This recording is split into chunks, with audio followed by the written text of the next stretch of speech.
यो असौ प्रकृष्ट सत्व उपादानात् ईश्वरस्य शाश्वतिक उत्कर्षः पूर्णविराम। जो ये प्रकृष्ट सत्वगुण का ग्रहण करने से ईश्वर का जो सदैव उत्कर्ष है, उत्कर्ष का अर्थ है ऊपर लिखो,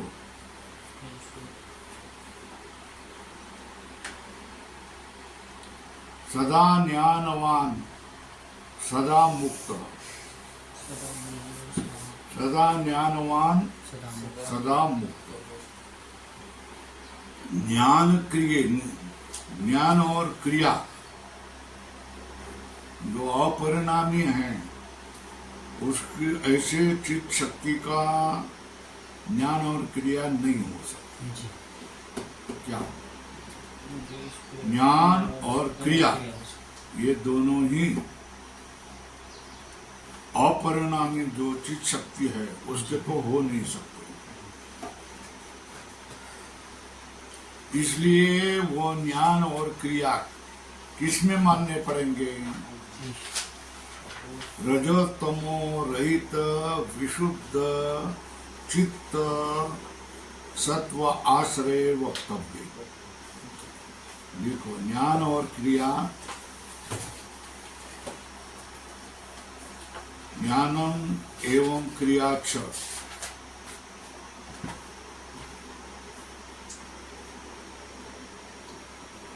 ज्ञानम एवं क्रियाक्ष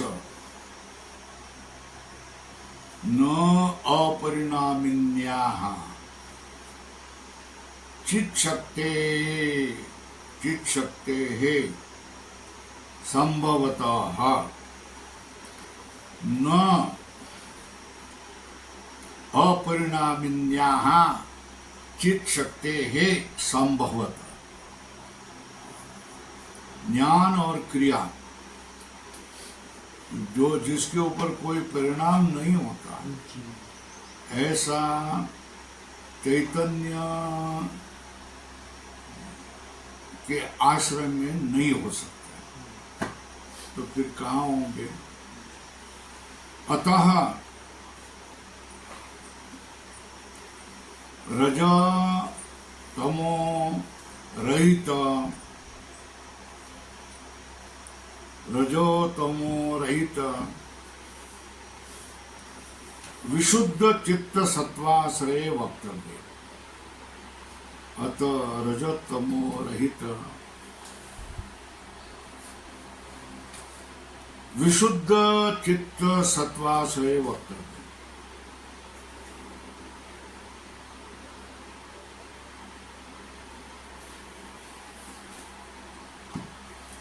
क्या हो गया?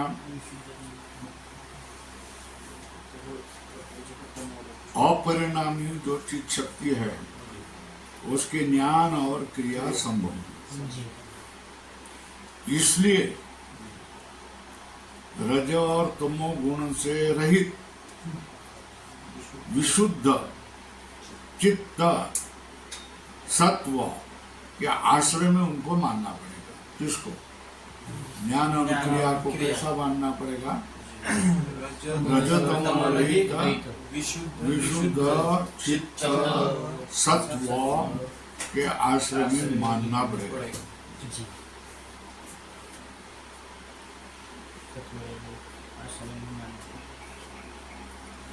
ईश्वर सदा मुक्त है। लिखो,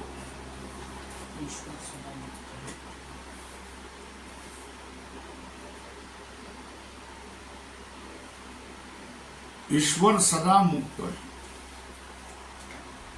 ईश्वर सदा मुक्त है।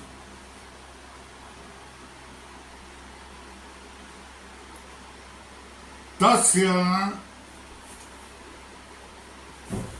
अविद्या प्रभव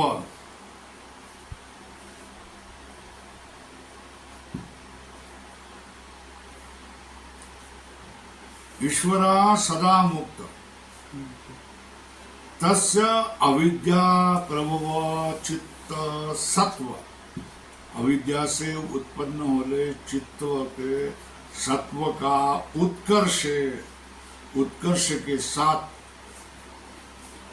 स्वस्वामी भाव संबंध संभव नहीं होता।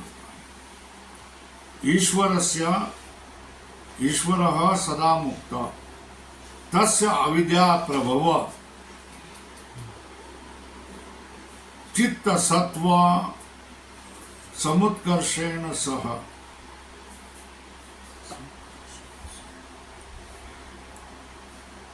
स्वस्वामी भाव संबंध न संभवती। इसलिए चित्त का प्रकृष्ट सत्व गुण लेने से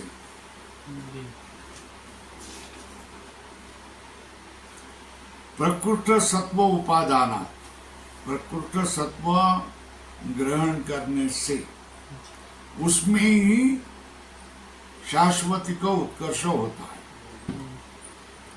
वहीं ईश्वर का प्रतिबिंब होता है। इसलिए ईश्वर का उत्कर्ष है ऐसा माना जाता है। प्रकृष्ट सत्व उपादानात् ईश्वरस्य शाश्वतिक उत्कर्ष, शाश्वतिक उत्कर्ष मतलब सदा ज्ञान सदा मुक्त। वो जो उत्कर्ष होता है वो सनिमित्तक होता है या अथवा निर्निमित्तक होता है, प्रश्न चिन्ह। ईश्वर का जो शाश्वतिक उत्कर्ष होता है, सदा ज्ञान सदा मुक्त, इसका निमित्त क्या होता है? वो निमित्त से होता है या निर्निमित्तक होता है? बोलता है जो जो उत्कर्ष होता है वो शास्त्र निमित्त है। शास्त्र निमित्त, उसका निमित्त क्या है? शास्त्र निमित्त, शास्त्र निमित्त। और शास्त्र का निमित्त क्या है फिर? प्रकृष्ट सत्व निमित्तम, अविद्या में होने वाले प्रकृष्ट सत्व का निमित्त से शास्त्र। शास्त्रम पुनः किम निमित्तम? बोलते प्रकृष्ट सत्व निमित्तम, अविद्या निमित्तम।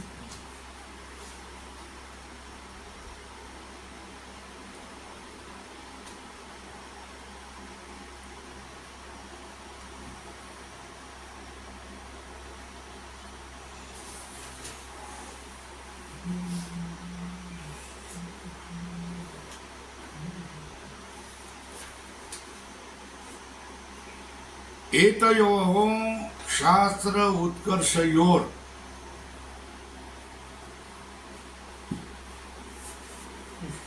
ये शास्त्र और उत्कर्ष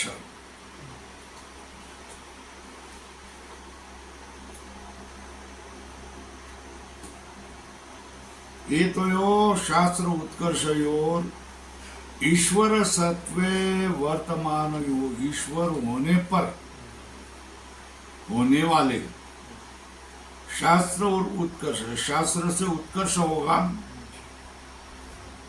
ये जो संबंध है वो ईश्वर होने पर होने वाले शास्त्र और उत्कर्ष, उन दोनों का अनादि संबंध होता है।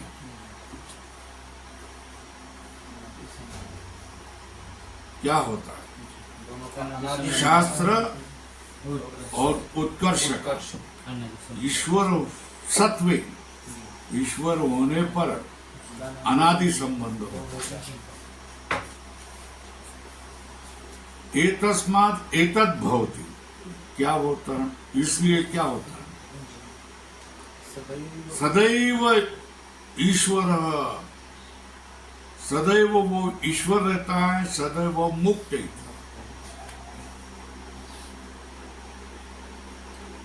है ना।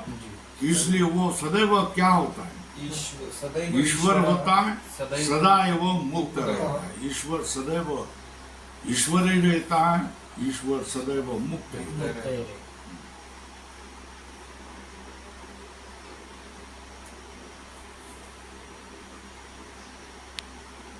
तस्य ऐश्वर्यम, ईश्वर का जो ऐश्वर्य है वो साम्य और अतिशय से, उसके समान कोई नहीं होता, उसके श्रेष्ठ कोई नहीं होता। साम्य अतिशय विनिर्मुक्त है ना। तस्य ऐश्वर्यम, तस्य मतलब ईश्वर से ऐश्वर्यम, ईश्वर भाव के समान दूसरा कोई नहीं होता, उससे अतिशय ऊपर वाला कोई नहीं होता। साम्य अतिशय विनिर्मुक्त, साम्य और अतिशय से क्या होता है, विनिर्मुक्त। ईश्वर का ऐश्वर्य जो है वो ईश्वर के ऐश्वर्य के समान दूसरा कोई ऐश्वर्य नहीं होता है। उस ऐश्वर्य से अतिशय उत्कृष्ट ऐश्वर्य दूसरा किसी का नहीं होता है।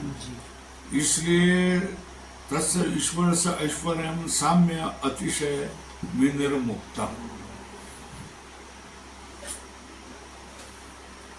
न तावद ऐश्वर्यांतरेण तत् अतिशय्यते।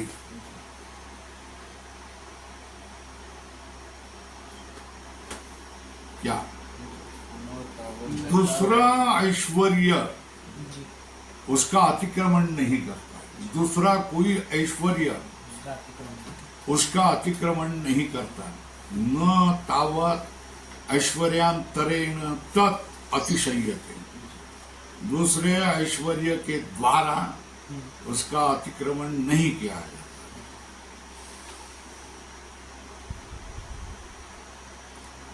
यदेव अतिशयी स्यात् तत्एव तत् स्यात्, जो सबसे अतिशय श्रेष्ठ होगा वही ईश्वर का ऐश्वर्य होगा। क्या यदेव अतिशयी स्यात्, जो अतिशय मतलब सर्वश्रेष्ठ होगा वही क्या हो गया, तदेव तत् स्यात्। तत् स्यात्, तत् मतलब ईश्वर ऐश्वर्यम स्यात्।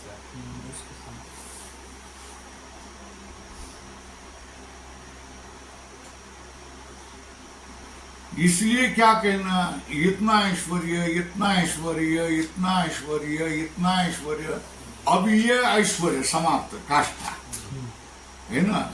ये जो ऐश्वर्य जहाँ काष्ठा, जिसके ऊपर कोई ऐश्वर्य नहीं, वो तो ईश्वर से ऐश्वर्य।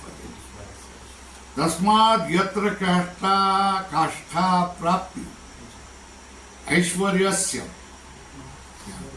जहाँ ऐश्वर्य ईश्वर भाव की मर्यादा आ जाती है ना। क्या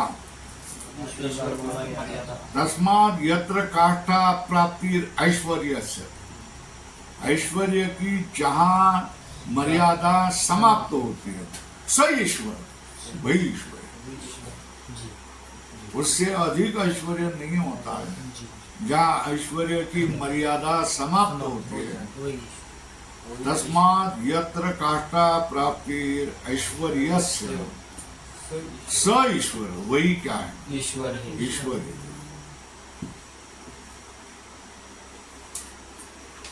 न च तत्समानम ऐश्वर्यम अस्ति, उसके जो परम काष्ठा ऐश्वर्य है, उस ऐश्वर्य के समान दूसरा कोई ऐश्वर्य नहीं होता। न च तत्समान ऐश्वर्यम अस्ति। कस्मात्, प्रश्न चिन्ह करो। क्यों?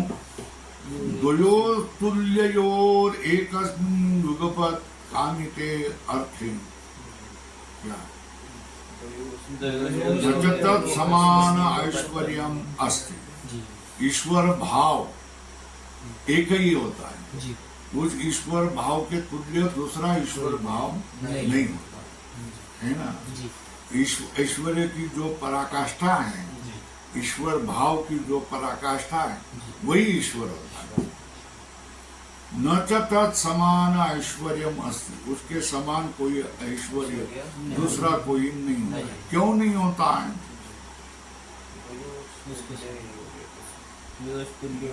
द्वयो तुल्ययोर एकस्मिन् युगपत् कामिते अर्थ। हाँ, दोनों ही अगर तुल्य हो तो एक साथ एक अर्थ कामना किए हुए एक अर्थ में एक की धारणा हो जाती है। नवम इदम अस्तु, ये नवा हो जाए। दूसरा बोलेगा पुराणम इदम अस्तु, वो एक सिद्ध हो गया। वो दूसरे का प्राकम्य विघात होने से वो तुल्य नहीं होगा, थोड़ा कम होगा ना। उन्नतम प्रसन्न है ना। दो ईश्वर हो गया है ना, और एक अर्थ है। क्या अर्थ श्रेष्ठ है ना? अब ये घर बनाएंगे है ना, तो एक कहेगा नया घर बनाएंगे पुराना तोड़ के। ये बोलेगा कि नहीं नहीं नहीं, पुराना ही रहने तो नया क्यों खर्चा करें। दो हो गए ना, तो उसमें से किसी का एक का तो बनेगा ना। वो उसका इच्छा का अभिघात नहीं हुआ, और ये इसका इच्छा का अभिघात हो गया ना।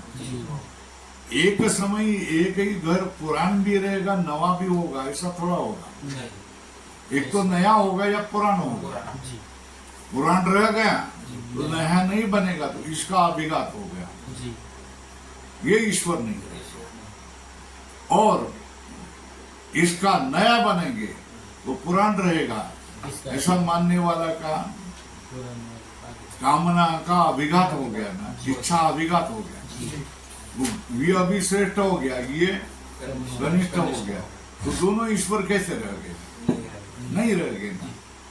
ईश्वर्य मतलब इच्छा अनभिघात। क्या इच्छा अनभिघात जिसका होता है वो ईश्वर होता है ना। जिसका ईश्वर अभिघात होता है, जिसको जिसकी कामना इच्छा दूर रखना पड़ता है, वो नौकर होता है ना, वो कम होता है ना। तो दोनों समान नहीं हो सकते, क्योंकि एक वस्तु है, एक वस्तु में ये बोलेगा कि ये पुरान रहेगा, ये बोलेगा नहीं बने। तो दोनों में से एक तो पुरान रहेगा, नहीं तो नया बनेगा। तो पुरान रह गई तो इसका हो गया, और नया हो नहीं हो गया तो इसका इच्छा का अभिघात हो गया। इसका इच्छा का अभिघात नहीं होगा, ये ईश्वर बन गया, ये ईश्वर नहीं बन गया। ये समझ में आया? तो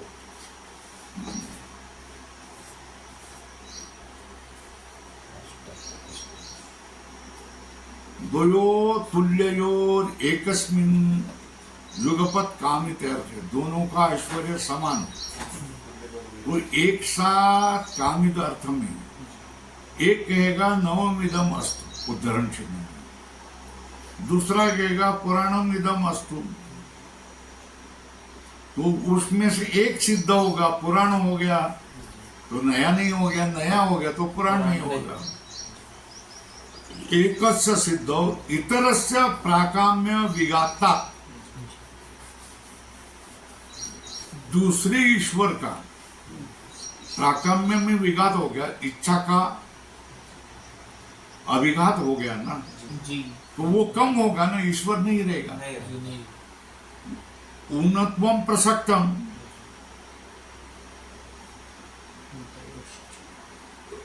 द्वयोश्च तुल्ययोर युग कामितार्थ प्राप्तिर्नास्ति। दोनों को तुल्ययोर, दोनों भी तुल्य हैं, एक साथ नया हो जाए या पुराना हो जाए, ऐसे दोनों अर्थ का कामित अर्थ की प्राप्ति नहीं होगी, एक ही अर्थ की प्राप्ति होगी। एक तो नया होगा या पुराना होगा।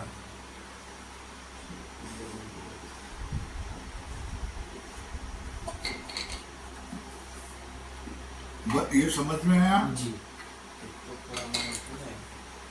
द्वयोश्च तुल्ययोर युगपत कामितार्थ प्राप्तिर्नस्त, दोनों को एक साथ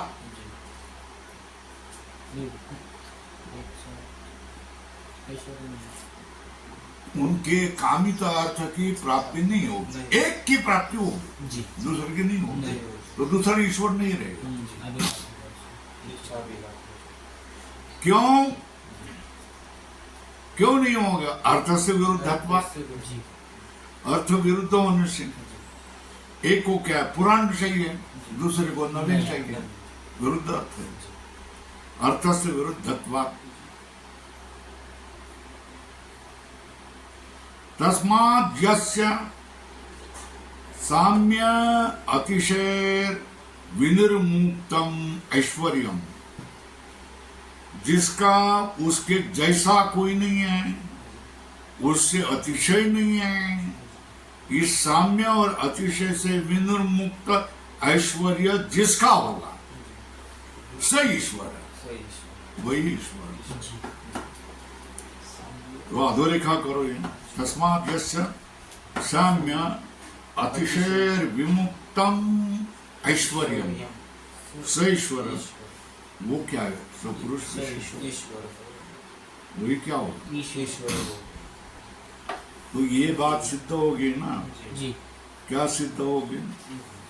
क्लेश कर्म विपाक आश्रये अपरामृष्ट पुरुष विशेष ईश्वर, वो विशेष पुरुष होगा ना जी। तो कहाँ है? और भी सुन लो,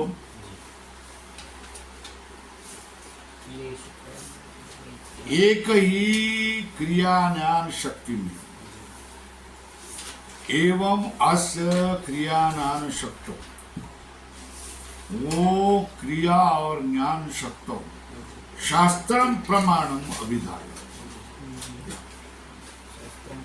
इसकी क्रिया और ज्ञान शक्ति में शास्त्र प्रमाण है, ऐसा अभिधान करके ज्ञान शक्तो अनुमान प्रमाणित।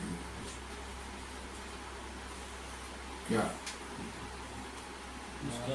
ज्ञान शक्ति में अनुमान को अनुमान रूप प्रमाण दे रहे हैं। तत्र मतलब ईश्वर है, निर्देशय मतलब अतिशय रहित, उससे श्रेष्ठ न होने वाला। सर्वज्ञ बीजम मतलब सर्वज्ञताया बीजम मतलब कारण।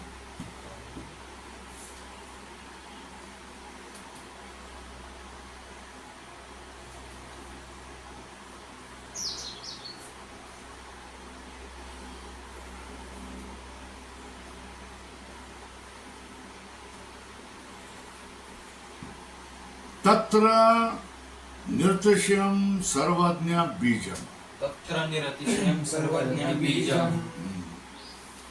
ईश्वर में प्रमाण क्या है? निर्तिशय सर्वज्ञ बीजम, सर्वज्ञताया बीजम, बीजम मतलब कारण। निर्तिशयम अतिशय रहित, सर्वज्ञता का बीज, ये क्या है? कारण। जो यहाँ यद इदम, अतीत मतलब भूतकाल में, अनागतम मतलब भविष्य, प्रत्युत्पन्न मतलब वर्तमान,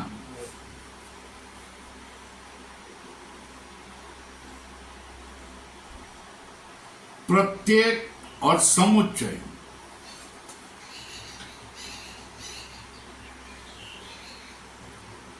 अतीन्द्रिय ग्रहणम,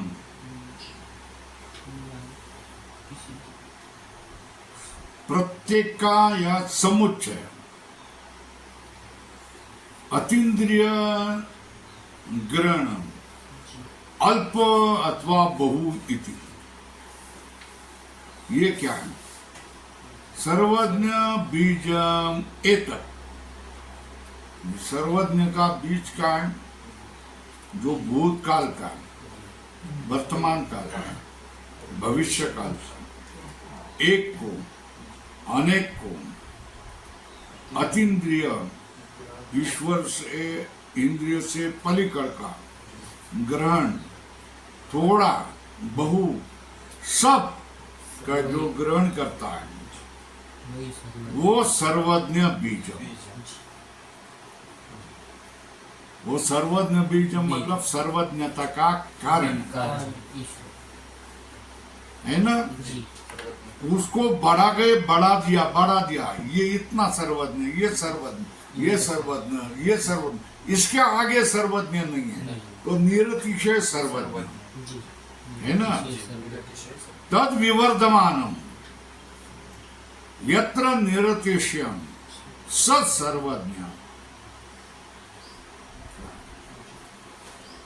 तत्र मतलब ईश्वर में, क्या ईश्वर में अतिशय रहित सर्वज्ञ बीज मतलब सर्वज्ञता का कारण होता है। वो सर्वज्ञता होता है। और सर्वज्ञता कैसी होती है? जैसा दूसरा कोई नहीं है उसके जैसा। अतीत, अनागत, वर्तमान, प्रत्युत्पन्न मतलब वर्तमान, प्रत्येक मतलब ये, समुच्चय मतलब अनेक, अतीन्द्रिय ग्रहणम, अल्प अथवा बहु, ये क्या है? सर्वज्ञ बीजम। ये सर्वज्ञ बीज, उसको बढ़ाते चले गए। तद विवर्धमानम यत्र निरतिशयम, उसको बढ़ाते चले जाए, जहां उससे और कोई नहीं होता है, वो सर्वज्ञ। तत्र निर्देश्य सर्वज्ञ बीज, सर्वज्ञ।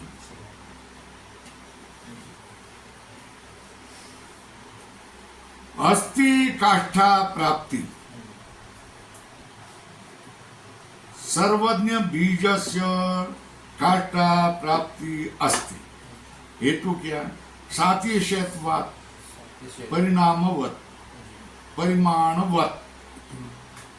ये अनुमान क्या? सर्वज्ञ बीज की कहीं न कहीं तो मर्यादा समाप्त हो जाएगी, क्योंकि वो सातिशय है ना। जैसे परिमाण होता है, सातिशय होता है, उसी तरह सर्वज्ञ बीज की मर्यादा कहीं न कहीं प्राप्त हो जाएगी, क्योंकि वो अतिशय वाला होता है।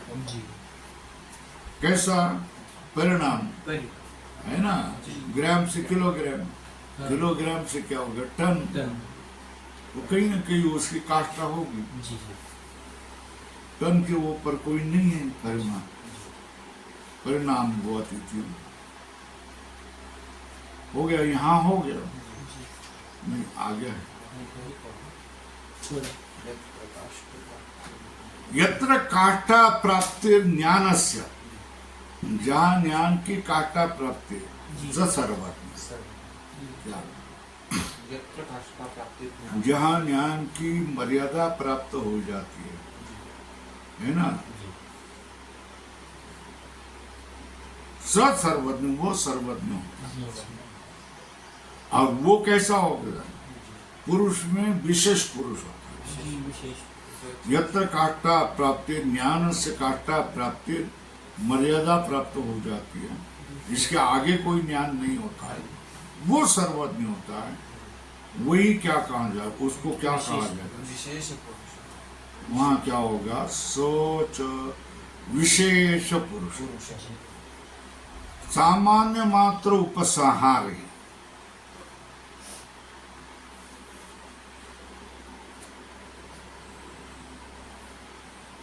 कृत उपक्षयम अनुमानम न विशेष प्रतिपत्तो समर्थन। ये सामान्य का ही उपसंहार किया,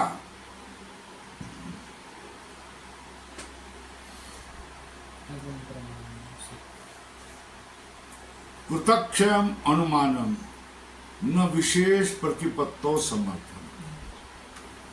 सामान्य मात्र के लिए उपसंहार किया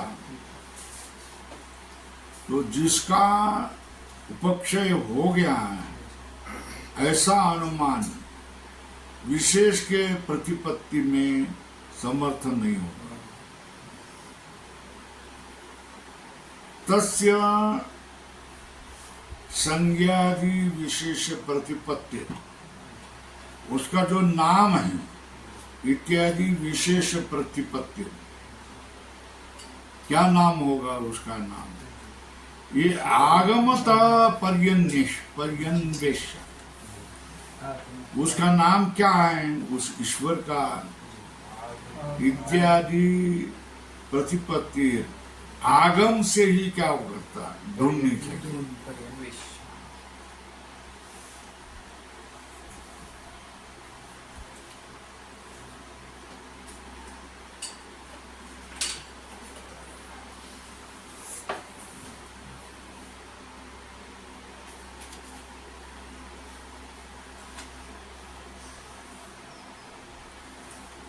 तस्य मतलब जगत उत्पत्ति,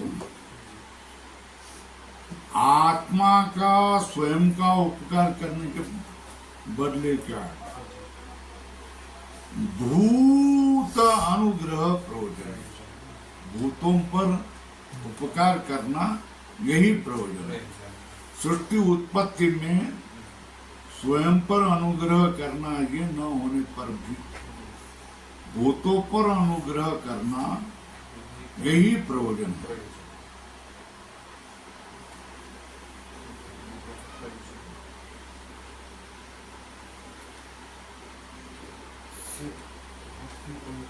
कैसा भूत अनुग्रह प्रयोजनम? कैसा?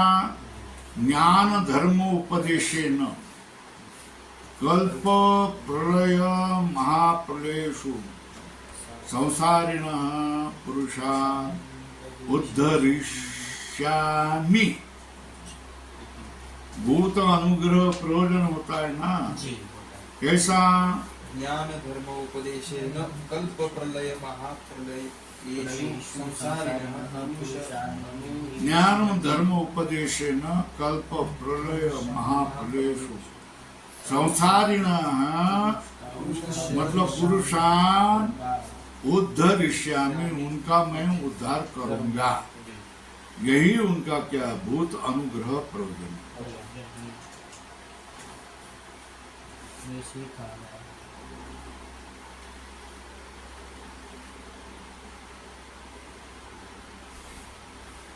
प्रयोजन को कहते, प्रयोजन क्या है? यद यस्य इष्टम तदेव प्रयोजन। लिखो, यद यस्य, यद यस्य इष्टम तदेव तस्य प्रयोजन।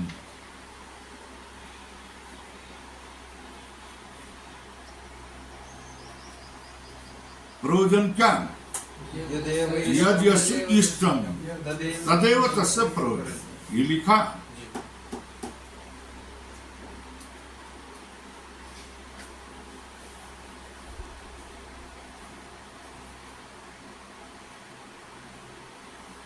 अयम एवं ईश्वर से इच्छा विशेष, कोष्टक में देखो अध्यावसाय। क्या?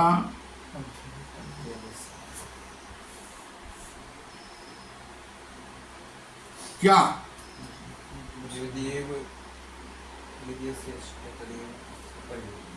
संसारिणः पुरुषान् उद्धरिष्यामि, ये परमात्मा का प्रयोजन है। उस जगत सृष्टि से आत्मा अनुग्रह न होने पर भी भूत पर अनुग्रह होता है। ज्ञान धर्म उपदेशन कल्प प्रलय महाप्रलयेषु संसारिणः पुरुषान् उद्धरिष्यामि। क्या? इसी तरह क्या करेंगे? संसारी पुरुषों का मैं उद्धार करूंगा। ये ईश्वर का इच्छा विशेष मतलब अध्यवसाय, निश्चय है।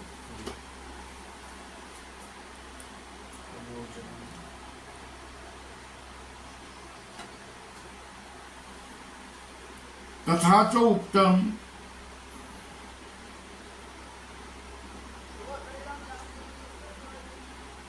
आदि विद्वान निर्माण चित्तम अधिष्ठाय कारुण्यात् भगवान परम ऋषि आसुरे जिज्ञासमानाय तंत्रम प्रोवाचित। सांख्य के बोलते हैं आदि विद्वान कपिल निर्माण चित्तम अधिष्ठाय, निर्माण होने वाले चित्त को अधिष्ठान करके कारुण्य से भगवान परम ऋषि आसुर, ये आसुरी को जो जिज्ञासमान है तंत्र प्रवाच, ये तंत्र बता दिया, शास्त्र तंत्र मतलब शास्त्र बता दिया। आदि विद्वान निर्माण चित्तम अधिष्ठाय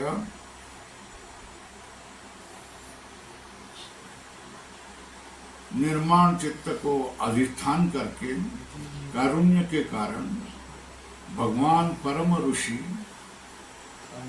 जिज्ञासमान होने वाले आसुरी के लिए ये शास्त्र प्रोवाच, ये शास्त्र बोल दिया।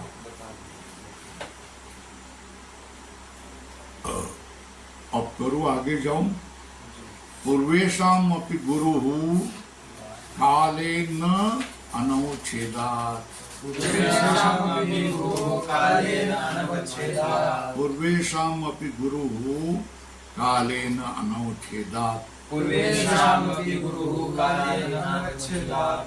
पूर्वों का भी गुरु मतलब उपदेष्टा। ईश्वर क्या होता है? पूर्वेशम मतलब ब्रह्मादि नाम लिखो। पूर्वेशम का अर्थ क्या? ब्रह्मादि। गुरु मतलब उपदेष्टा। क्यों? काले न अनवच्छेदात्, काल से परिचिन्न नहीं होने से। ईश्वर को काल का वेद नहीं लगता है ना, इसलिए पुराने लोगों का भी एक गुरु है, क्योंकि उसको काल की मर्यादा नहीं है, काल का भेद नहीं है ना। पूर्वे ही गुरवा कालेन अवच्छिद्यन्ते, जो पुराने गुरु हैं वो काल के द्वारा घिरे गए हैं, है ना। पूर्वे ही गुरवा कालेन अवच्छिद्यन्ते, कालेन अवच्छिद्यन्ते मतलब काल से घिरे गए।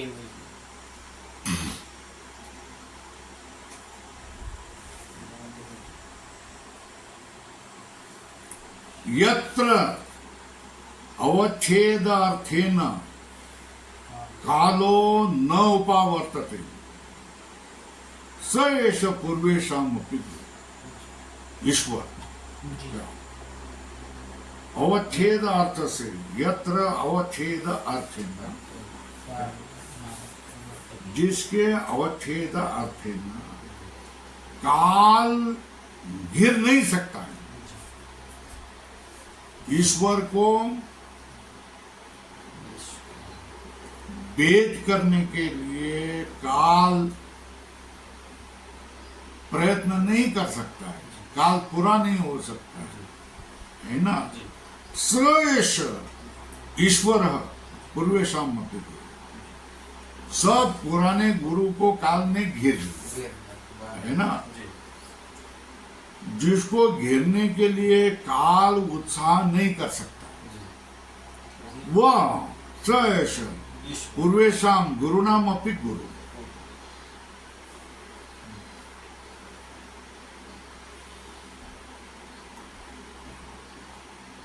यथा अस्य सर्गस्य आदौ प्रकर्षगत्या सिद्ध, वो सर्गस्य आदि, सर्ग के आदि में प्रकर्ष गति से ये सिद्ध है, तथा अतिक्रांत सर्गादिषु अपि प्रत्येक,